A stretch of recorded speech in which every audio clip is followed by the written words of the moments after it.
అందరికీ నమస్కారం అండి. ఈరోజు టాపిక్ ఏంటి అంటే, ఇప్పుడు హైదరాబాదు జీడిమట్ల ఆ ప్రాంతంలో అమ్మాయి లవర్ చేత తల్లిని చంపించింది. మాతృత్వం విలువ ఏంటో తెలుసా అండి? కన్న పేగు మెలేసుకుపోయి ఆ బిడ్డలు బాధపడుతుంటే చూడలేక తల్లిదండ్రులు ఎంత బాధపడతారో. ఈ మధ్యకాలంలో సైకో తండ్రుల వల్ల పిల్లలు చనిపోతున్నారు అని అనుకుంటున్నాం మనం. కానీ ఆడపిల్లలు కూడా ఇలా బరి తెగించేసి తల్లిదండ్రులను హతమార్చేలాగా తయారవుతున్నారంటే ఈ సొసైటీకి వీళ్ళ ద్వారా ఏం మెసేజ్ ఇస్తున్నారు? ఏదో మేకపోతుల్ని ఏటలను వేసేసినట్టు ఈ రకంగా హత్యలు చేసుకుంటా పోతే ఏం మిగులుతాం మనం? మన సంస్కృతి సాంప్రదాయం, మన పద్ధతిలో, మన కట్టు బొట్టు, మన నడవడిక ఏమిస్తుంది? ఐలమ్మ గారు ఒక స్టేజ్లో మంచి పేరులో ఉన్న వ్యక్తి, మంచి వ్యక్తి, 10 మందికి ఉపకారం చేసే వ్యక్తి. ఆవిడకి నేషనల్ లెవెల్లో ఒక పేరంటూ ఉంది ఆ కుటుంబానికి. అలాంటి ఇంట్లో ఇలాంటి చీడ పురుగు బయలుదేరి ఆవిడ పరువు తీసినట్టు అయిపోయింది. ఎంత తప్పు అండి అది, ఎంత తప్పు. మునిమనవరాలు అని అంటున్నారు, ఎంతవరకు నిజమో నేను చూశాను అని అన్నారు, విన్నాను.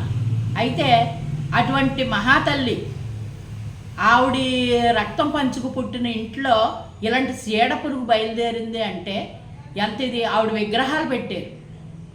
ఆవిడకి ఇప్పుడు కూడా ప్రతి సంవత్సరం ఆవిడ వర్ధంతులు అయ్యి చేస్తూ ఉంటారు. కానీ జ్ఞానం లేని పశువులు లాంటి ఇలాంటి ఇంట్లోనూ, ఇలాంటి మంచి పద్ధతి గల ఇంట్లో, మంచి ఇంట్లో పుట్టినందుకు సిగ్గుతో తలదించుకోవాల్సిన పరిస్థితి. ఎంత నీచంగా ప్రవర్తిస్తున్నారు. ఇంకా చనిపోలేదు, వచ్చి చంపేయని చెప్తుందా? రాక్షస్ అండి అది, మనిషి కదా. అదే అంటున్నానని అనుకోకండి. అటువంటి తల్లి నేను ఒక ఆడదాన్ని. ఆ తల్లి ఎంత ఆవేదన చెంది ఉంటుంది. వారం 10 రోజులు కూతురు ఇంట్లో లేదు అంటే బిడ్డ ఏమైపోయిందో ఏంటో, ఆ అవతల వాళ్ళు పంచన ఉంటుంది, చెడిపోతుందేమో, చెడిపేస్తారేమో నా కూతుర్నని ఆవేదన పడి పోలీస్ స్టేషన్లకి వాటికి పరుగులు పెట్టిన కన్న తల్లిని, బిడ్డ శ్రేయస్సు కోరే కన్న తల్లిని హతమార్చే అంత నీచమైన, నికృష్టమైన ఆలోచన శక్తి ఎలా వచ్చింది అంటే, ఈ బ్లడ్ ఏ రకంగా పనిచేస్తుంది ఒంట్లో? బాగా నీచమైన పని అండి. కన్న తల్లిని హతమార్చిన కూతుర్ని బతకనివ్వకూడదు నన్ను అడిగితే. ఒకళ్ళని సరైన శిక్ష పడితే ఇంకొకళ్ళ తప్పు చేయరు. కన్న తల్లి అంటే ఆ బ్లడ్ పేగు కట్ చేసి తీసిన బిడ్డ, ఆ బిడ్డ పెంచి పెద్ద చేసిన తర్వాత ఇంకా 15 సంవత్సరాలు 16 సంవత్సరాల వయసు వచ్చేటప్పటికే పెళ్లి వయసు రాకుండానే వీళ్ళ బ్యాడ్ అలవాట్లలోకి వెళ్ళిపోయి, వీళ్ళ బ్యాడ్ రిలేషన్లోకి వెళ్ళిపోయి ఇంట్లో వాళ్ళు వెగటైపోతున్నారు. ఇప్పుడు తల్లి లేని ఆ పిల్ల ఒంటరిది అయిపోయింది. ఇంకో చిన్నపిల్ల, తండ్రి లేడు. ఆ పిల్ల చుట్టాలు పంచనో, పక్కాలు పంచనో, పెద్దమ్మో పిన్నమ్మో ఎవరో ఒకరు పంచనో బతకాలి. ఈవిడ సుఖానికి ఈవిడి హత్యలు చేయించేసింది. చేసినోడు ఉంటాడా? చేయించింది ఉంటుందా? బయట ఉండరు కదా. ఇలాంటి వాళ్ళకి యావజ్జీవ కారాగార శిక్షలు విధించేయాలి.